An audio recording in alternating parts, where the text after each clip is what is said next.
مسرت جمشید چیمہ صاحبہ، اب تو عمران خان صاحب کی معافی بھی منظور ہو گئی ہے۔ پہلے تو کہتے رہے کہ میں نے کچھ غلط کیا ہی نہیں تو میں معافی کس چیز کی مانگوں۔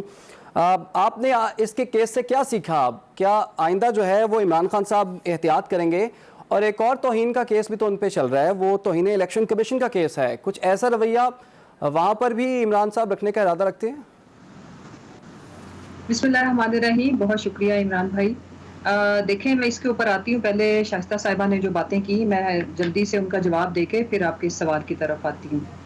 دیکھیں، انہوں نے، میرا خیال ہے کہ پورے میڈیا نے، ہم سب نے مریم نواز کی پریس کانفرنس سنی، جو کہ انہوں نے شاید نہیں سنی، جس میں وہ شدید غم و غصے کا اظہار کر رہی تھی، وہی اپنی طبیعت کے مطابق غصہ ناک پہ دھرا، جھگڑے والی باتیں، فسادی باتیں۔ وہ آپ کو نہیں پتا کہ انہوں نے کس خواہش کا اظہار کیا، کہ وہ اپنی پارٹی سے ناراضگی کا اظہار کر رہی تھی کہ عمران خان کو اریسٹ کیوں نہیں کر رہے، رانا ثناء اللہ کو تانے دے رہی تھی، اپنی پارٹی کو باقاعدہ انہوں نے لائیو پریس کانفرنس کے اندر تانے دیے۔ ان کی شدید ترین زندگی کی جو خواہش ہے وہ یہ ہے، لیکن بات ان کی شائستہ صاحبہ کی ٹھیک ہے کہ کوئی کیس ہوگا، کوئی وہ قانون توڑیں گے تو یہ اریسٹ کریں گے نا۔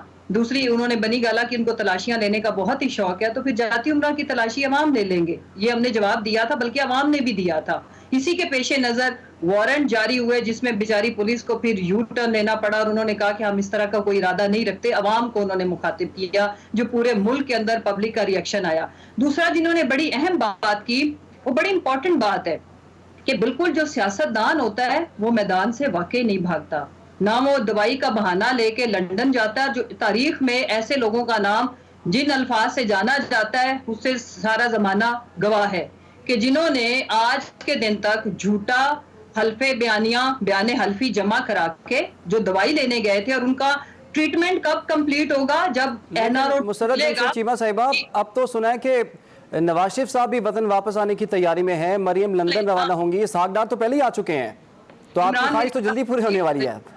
یہ پتہ کیا ہے، ایک تو اسکائپ کے اوپر جب آپ بات کرتے ہیں تو 2 منٹ مجھے اپنا موقف دینے تو پھر آپ سوال کر لینا۔ یہ سب کو پتہ ہے کہ یہ کس چیز کے پیش نظر یہ سب کچھ ہو رہا ہے۔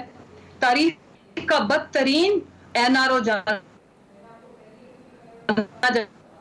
ٹھیک ہے مسرت صاحب، پاکستان کی تاریخ کا بدترین ہے، جو اس وقت آن پروسیس ہے، جس کی کچھ چیزیں امپلیمنٹ ہو گئی ہیں، کچھ ایک ساتھ اس کی باقی ہیں، جس کو لیول پلینگ فیلڈ کا نام دیا جا رہا ہے۔ بتایا جائے ان لوگوں کو کہ دیکھیں، level playing field equal communities کے لیے ہوتی ہے۔ The most corrupt Sicilian mafia versus ایک پولیٹیکل، سادہ پولیٹیکل پارٹی نہیں، ایسا ممکن نہیں ہے بھائی۔ آپ لوگوں نے اس ملک کے اوپر، اگر آپ ایون فیلڈ اپارٹمنٹس کی بات کریں، آپ 16 ارب روپے مقصود چپڑاسی کی بات کریں، آپ میری لندن تو کیا پاکستان میں بھی کوئی جائیداد نہیں ہے اس کی بات کریں، یا الحمدللہ یہ میری بہن ان سارے اپارٹمنٹس کو اون کرتی ہیں، یہ ہیں وہ ذرائع۔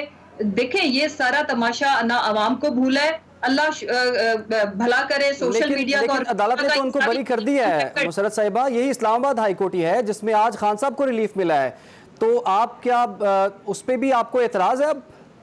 اچھا، دوسری جہاں تک رہ گی بات، بالکل میدان میں کھڑے رہنے ہار جیت ہو جاتی ہے، لوگوں کے ساتھ، سیاسی لوگوں کے ساتھ حادثے ہو جاتے ہیں، اپنی جگہ پہ کھڑے رہنے، اینڈ تک مقابلہ کرتے رہنے تک عدالتوں سے، جن کا بیک گراؤنڈ عدالتی نہیں ہے، ان لوگوں کو بھی انصاف کی امید ہوتی ہے، اور ایک دن آئے گا کہ اس ملک میں یہ نظام بدلے گا، اور وہ بدلے گا عوام کی طاقت سے، عوام کی پاور سے، اور چیزیں اس طرف جا رہی ہیں۔ لیکن بگوڑا وہ ہوتا ہے جو اپنا ملک، وطن، اپنے عوامی مینڈیٹ کو چھوڑ کے، بزدلی دکھا کے، پیٹ دکھا کے، اسٹرکچر پہ لیٹ کے، ڈرامہ کر کے چلا جائے، اور پھر واپس نہ، علاج اس کا کمپلیٹ ہو جائے گا، پلیٹلیٹس کاؤنٹ پورے ہوں گے، جس دن این آر او ملے گا، اور آپ دیکھیے گا کہ جب این آر او ملے گا تو معالج اجازت دے دے گا۔ یہ وہ مریض ہے جس کو اجازت ڈاکٹرز نے نہیں، وکلا نے دینی۔ اب ہم بات کر لیتے ہیں خان صاحب کے۔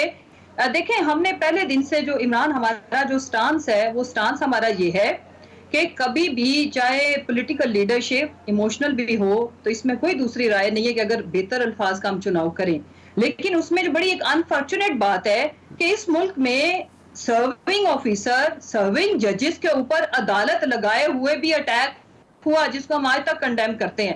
لہٰذا ہمارے اوپر بھاری ذمہ داری عائد ہوتی ہے کہ ہم جلسے کے اندر بھی قانونی کاروائی بھی اگر ہم نے کرنی ہے تو ہم الفاظ کا چناؤ بہتر کریں۔ اسی لیے ہی اپولوجائز کرنے کے لیے خان صاحب گئے، ہمیں اس چیز کے اوپر فخر ہے، اور اگر انسان سے مطلب کیا کہتے ہیں کہ نیتن نہیں، ٹھیک ہے۔ اگر فی البتی بھی ہو جائے تو اس کو ماننے میں کوئی چھوٹا نہیں انسان ہو جاتا، چاہے اس کو کوئی یو ٹرن کہے، انسان اپنی غلطیوں سے سیکھتا ہے، یہ بہت اور اچھی یہ آپ نے بہت بات اچھا کی، وقت یہ بہت اچھی آپ نے بات کی۔ اس سے پہلے تو وہ تمام سب لوگ یہی کہہ رہے تھے پاکستان تحریک انصاف کے کہ ہم نے کوئی ایسی بات نہیں، آج تک قانونی کارروائی نہیں کی کیا۔ بات کی ہے۔